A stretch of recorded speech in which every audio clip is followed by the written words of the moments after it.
ছাত্র এবং শ্রমিক শুধু এই দুই ধরনের মানুষ ছাড়া পৃথিবীর যে কোনো দেশে আন্দোলন করে কেউ কখনো সফল হতে পারে নাই। কোনো রাজনৈতিক দল সরকারের বিরুদ্ধে আন্দোলন করে সফল হবে এরকম কোনো নজিরানা নাই।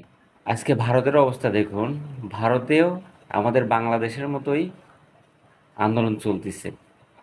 আর সেখানেও এই শিক্ষার্থীরা কিন্তু সামনে ঢাল হয়ে দাঁড়িয়েছে। তার মানে এই শিক্ষার্থীরা পৃথিবীর প্রত্যেকটা দেশে তারা নিজের জীবন দিয়ে হলেও সংস্কার এবং পরিবর্তনের চেষ্টা করে। কিন্তু যারা রাজনীতিবিদ আছে, যারা রাজনীতি করে, যারা সদস্য আছে, সংসদ সদস্য, তারা আসলে নির্বাচনের পরে ভুলে যায় যে আমি কিভাবে এই সংসদ পর্যন্ত আসতে পেরেছি, কার রক্তের উপর দিয়ে আসতে পেরেছি, এই কথাগুলো তারা ভুলে যায়। এটা হচ্ছে বাস্তবতা। ভারতে এই যে আন্দোলনগুলো চলতেছে, একদম সেম আন্দোলন, বাংলাদেশের মতোই কিন্তু সেম আন্দোলন চলছে। এই আন্দোলনে অবশ্যই ছাত্ররাই বিজয় হবে।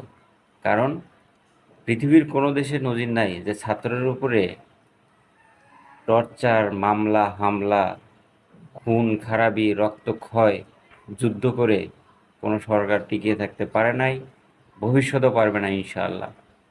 সেটা পৃথিবীর যে কোনো দেশ, এটা কখনোই সম্ভব না। কখনো তারা টিকে থাকতে পারবে না, কোনো সরকারে টিকে থাকতে পারবে না। কারণ মোদী সরকার এটা বুঝতে পেরেছে যে এই মুসলিম হিন্দুর মধ্যে দাঙ্গা লাগিয়ে আসলে ক্ষমতায় বেশি দিন টিকে থাকা যায় না। এটা কিন্তু মোদী সরকার ঠিক ঠিক বুঝতে পেরেছে। আপনাদের মতামত অবশ্যই কমেন্ট বক্সে জানাবেন। ভিডিওটা ভালো লাগলে অবশ্যই লাইক কমেন্ট শেয়ার করবেন। পরবর্তী ভিডিওতে দেখা হবে ইনশাআল্লাহ। ভারতের মোদী সরকার যেমন করে মুসলিম এবং হিন্দুদের মধ্যে একটা দাঙ্গা লাগিয়ে দেওয়ার চেষ্টা করে, কিন্তু সে ভারতে আজকে ছাত্ররা আন্দোলন করতেছে, যে আন্দোলন এক সময় বাংলাদেশে করছে 2024 সালে। আমি এটা বলতে চাচ্ছি, সেটা হলো ছাত্র এবং শ্রমিক শুধু এই দুই ধরনের মানুষ ছাড়া পৃথিবীর যে কোনো দেশে আন্দোলন করে কেউ কখনো সফল হতে পারে নাই। কোনো রাজনৈতিক দল সরকারের বিরুদ্ধে আন্দোলন করে সফল হবে এরকম কোনো নজিরানা নাই। এটা আমার মনে হয়। তার কারণ হইছে, আমাদের এশিয়ার মধ্যে যে দেশগুলো আছে, যেমন শ্রীলঙ্কা বলেন, নেপাল বলেন, লাস্ট বাংলাদেশ, তারপরে হচ্ছে সিরিয়ার প্রধানমন্ত্রী চলে গেছে, তারপরে আফগানিস্তানের প্রধানমন্ত্রী পালিয়ে গেছে।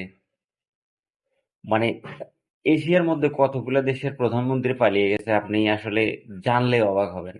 প্রথম পালিয়ে যায় হচ্ছে আফগানিস্তানের প্রধানমন্ত্রী পালিয়ে যায়, সে দেশের আন্দোলনের কারণে হোক বা পলিটিক্যাল চাপের কারণে হোক পালিয়ে যায়।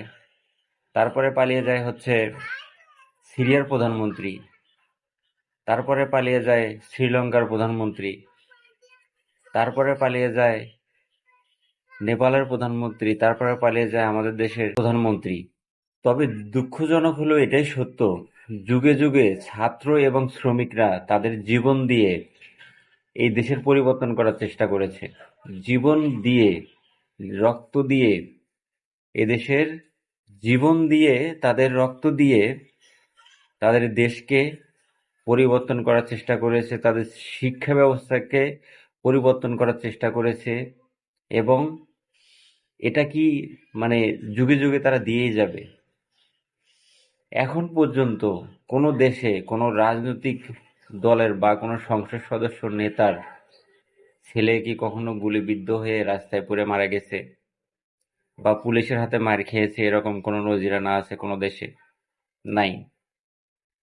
এই ছাত্ররা দেশটাকে পরিবর্তন করার চেষ্টা করে, দেশটাকে সংস্কার করার চেষ্টা করে।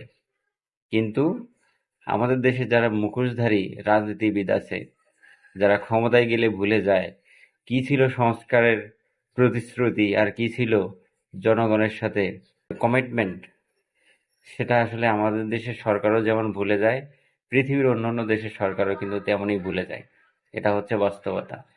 তবে যুগে যুগে ছাত্র এবং শ্রমিক এরা রক্ত দিয়েই যাবে।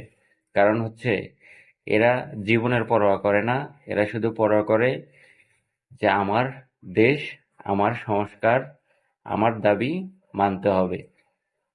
কিন্তু এই নেতারা সংসদে গিয়ে সেই প্রতিশ্রুতিগুলো ভুলে যায়।